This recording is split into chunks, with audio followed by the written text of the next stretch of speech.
नमस्कार, आप देख रहे हैं मुसर्रत टाइम्स लाइव। एक नजर इस विशेष रिपोर्ट पर। मनीष सिसोदिया ने दिए संकेत, उत्तराखंड में कर्नल कोठियाल हो सकते हैं आपका मुख्यमंत्री चेहरा। कर्नल अजय कोठियाल उत्तराखंड में आपका मुख्यमंत्री चेहरा हो सकते हैं। गुरुवार को रुड़की पहुंचे मनीष सिसोदिया ने इसके संकेत दिए हैं। रुड़की पहुंचे दिल्ली के उप मुख्यमंत्री मनीष सिसोदिया ने गुरुवार को भाजपा पर बड़ा हमला बोलते हुए कहा कि भाजपा सरकार उत्तराखंड में पूरी तरह से नाकाम रही है। यहां तीन मुख्यमंत्री बदले गए, लेकिन लोगों की अपेक्षाओं पर खरे नहीं उतरे। इस महत्वपूर्ण प्रेस वार्ता में सभी मीडिया बंधुओं का स्वागत है। साथ ही साथ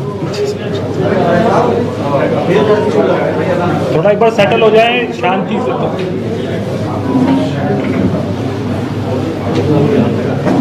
आज की इस महत्वपूर्ण प्रेस वार्ता में सभी मीडिया के बंधुओं का स्वागत है। साथ ही साथ दिल्ली के माननीय उप मुख्यमंत्री मनीष सिसोदिया जी, कर्नल अजय कोठियाल जी, प्रदेश अध्यक्ष एस कलेर जी और हमारे साथी विधायक प्रवीण जी भी इस प्रेस वार्ता में मौजूद हैं।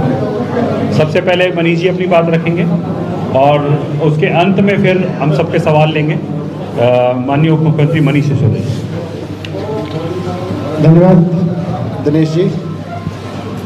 सभी पत्रकार बंधुओं को नमस्कार।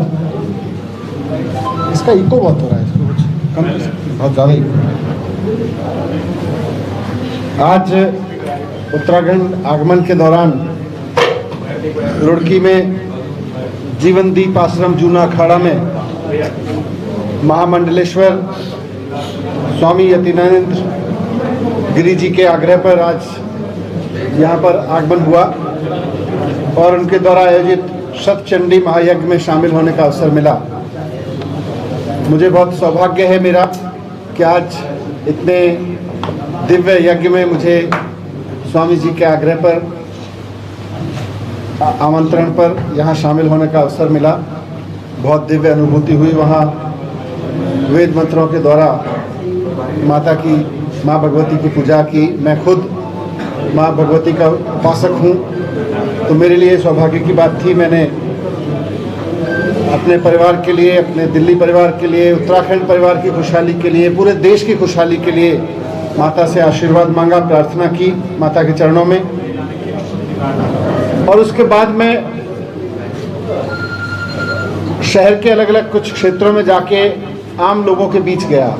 रेस्टोरेंट में, मार्केट में लोगों से मिला, जाके युवाओं से मिला, महिलाओं के ग्रुप में बैठा, जाके बात की, स्टूडेंट्स के बीच गया, बुजुर्गों के बीच गया, प्रोफेशनल्स के बीच गया। ऐसे ही कुछ लोगों से रास्ते में एकदम आम आदमियों से मिला और मैंने उनके बीच एक सवाल रखा। मैंने उनके बीच कहा कि उत्तराखंड के लोगों के सामने आज एक तरफ भारतीय जनता पार्टी है, भारतीय जनता पार्टी की सरकार है और इसमें थोड़े दिन पहले तक त्रिवेंद्र सिंह रावत जी मुख्यमंत्री थे, जिनका निकनेम था जीरो वर्क चीफ मिनिस्टर। उसके बाद तीरथ सिंह जी आए, उनका नाम भी जीरो वर्क चीफ मिनिस्टर ही रह गया, काम नहीं कर पाए। उसके बाद पुष्कर धामी साहब आए हैं। पुष्कर धामी साहब तो खुल के कहते हैं कि भाई ना तो मैं किसी की चोरी रोकूंगा ना रोकने दूंगा। उनका तो स्टेटमेंट है, मैं सुन रहा था कि मैं किसी की चोरी बंद नहीं करूंगा, जो करता है करता रहे। तो उत्तराखंड की जनता के सामने एक तरफ निकम्मे और भ्रष्टाचारी और भ्रष्टाचार को संरक्षण देने वाले नेता हैं, मुख्यमंत्री हैं। दूसरी तरफ एक कट्टर देशभक्त के रूप में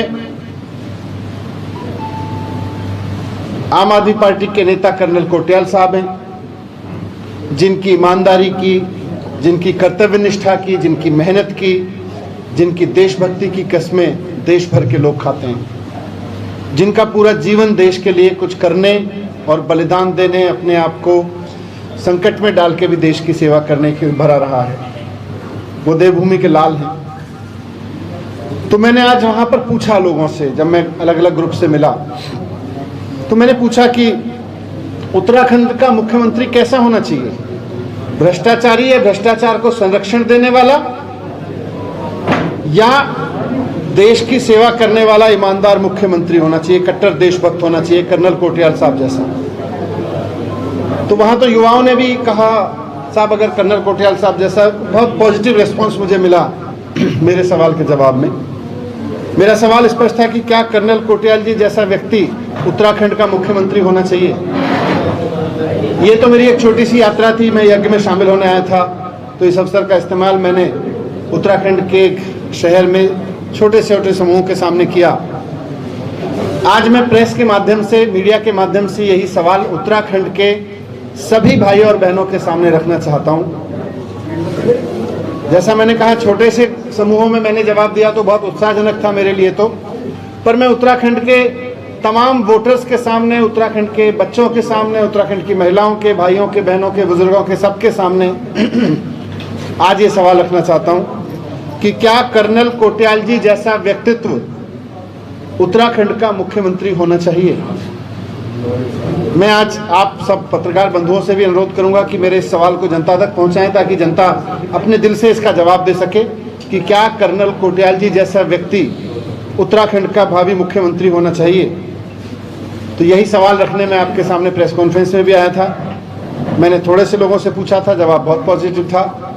मैं उम्मीद करूंगा कि आपके माध्यम से अगर ये सवाल जनता तक पहुंचेगा तो जनता के बीच से जवाब भी आएगा, और जनता के बीच से जवाब तो हमें पूरा भरोसा है कि जनता भ्रष्टाचारी या भ्रष्टाचारी को संरक्षण देने वाले की जगह एक ईमानदार और कट्टर देशभक्त को ही मुख्यमंत्री चुनना चाहेगी। पर मैं आज उत्तराखंड के लोगों के बीच आपके माध्यम से सवाल रखना चाहता हूँ। मैंने ये सवाल रखा था। धन्यवाद। अब आपका कोई सवाल हो इस पर या और विषयों पे तो हम बात कर सकते हैं। तो क्या कर्नल कोटियाल जी मुख्यमंत्री का चेहरा होंगे यहाँ पर चुनाव में? अभी मैं उत्तराखंड के लोगों से सवाल रख रहा हूँ। मुख्यमंत्री का उम्मीदवार चेहरा पार्टी तय करेगी, उत्तराखंड के कार्यकर्ता तय करेंगे, उत्तराखंड के लोगों की राय पे तय करेंगे। लेकिन पहले मैं उत्तराखंड के लोगों के बीच इस सवाल को रख रहा हूँ कि क्या कर्नल कोटियाल जी जैसा ईमानदार कट्टर देश व्यक्ति उत्तराखंड का मुख्यमंत्री होना चाहिए। दिल्ली में बिजली फ्री की है, यहाँ भी 300 यूनिट बिजली देने का वादा किया है, तो क्या है ये, क्या बिजली खेल रहे हैं। आम आदमी की जरूरत है भाई बिजली। आज हम 21वीं सदी में रह रहे हैं। मुझे किसी से बात भी करनी है तो आज मोबाइल पे बिजली से चार्ज होगा। मुझे अपने बच्चे पढ़ाने, घर में रोशनी चाहिए। उत्तराखंड तो बिजली पैदा करने वाला भूभाग है देश का। यहाँ पर बिजली इतनी महंगी, वजह वही है भ्रष्टाचार, वजह वही है बेईमानी।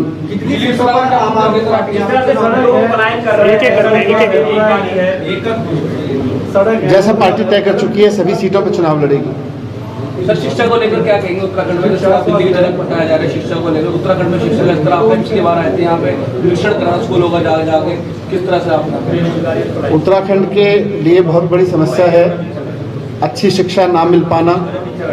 दिल्ली के लोगों ने अरविंद केजरीवाल जी को मुख्यमंत्री चुन के उनको मौका दिया, तो केजरीवाल जी की सरकार ने जो देश के सामने मॉडल रखा, जिसमें एक तो बिजली का ही काम है सबसे ज़्यादा जो प्रमुखता से लोग चर्चा करते हैं। यहाँ की भी शिक्षा व्यवस्था तो बहुत ख़राब है। आज यहाँ की शिक्षा अच्छी ना होने के कारण ही लोगों का पलायन है।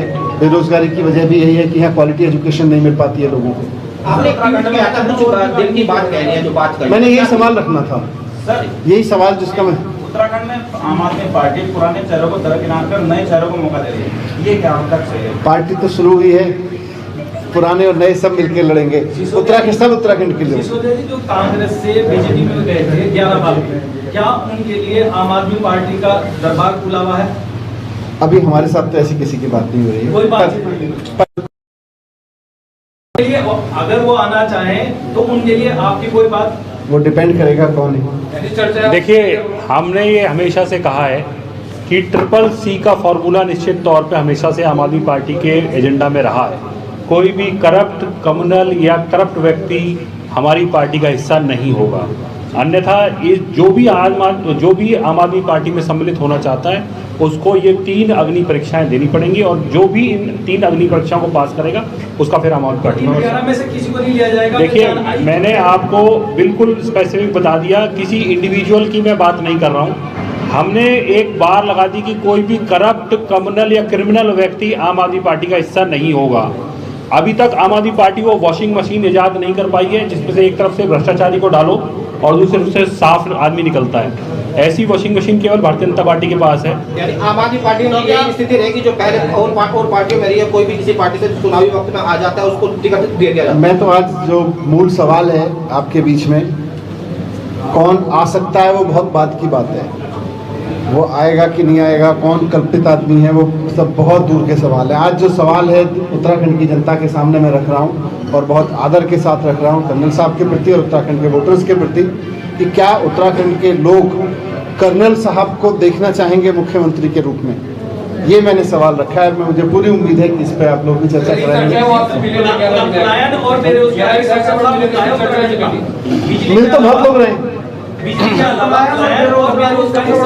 दिल्ली की भौगोलिक स्थिति को देखते हो क्या किस तरह से चुनाव कितनी तैयारी है आपके यहाँ? मैं अलग अलग यात्राओं में मैं उत्तराखंड में लगातार पिछले 8-10 महीने से आ रहा हूँ और इन सब पे काफ़ी विस्तार से भी चर्चा हुई है। मैंने चुनौती भी दी थी उत्तराखंड के मंत्री जी को जब उन्होंने दिल्ली के बारे में कुछ सवाल किए थे, तो मैंने कहा दिल्ली आ जाए, मैं दिखाऊंगा, मैं आ जाता हूँ।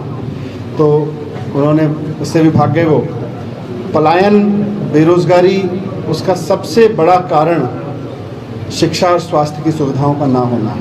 बेरोजगारी का कारण भी ये है कि अच्छी शिक्षा नहीं मिल रही है, काम चलाओ शिक्षा अगर मिल भी रही है तो काम चलाओ मिल रही है। जिस दिन अच्छी शिक्षा मिलेगी यहीं के लोग ऐसा रोजगार क्रिएट करेंगे कि दूसरे राज्यों से, दिल्ली से भी यहाँ आएंगे लोग। उत्तराखंड की जनता के लिए उसको लेकर आप क्या कहेंगे? हमारा किसी भी इस तरह की चीज़ को स्वीकृति नहीं। धन्यवाद।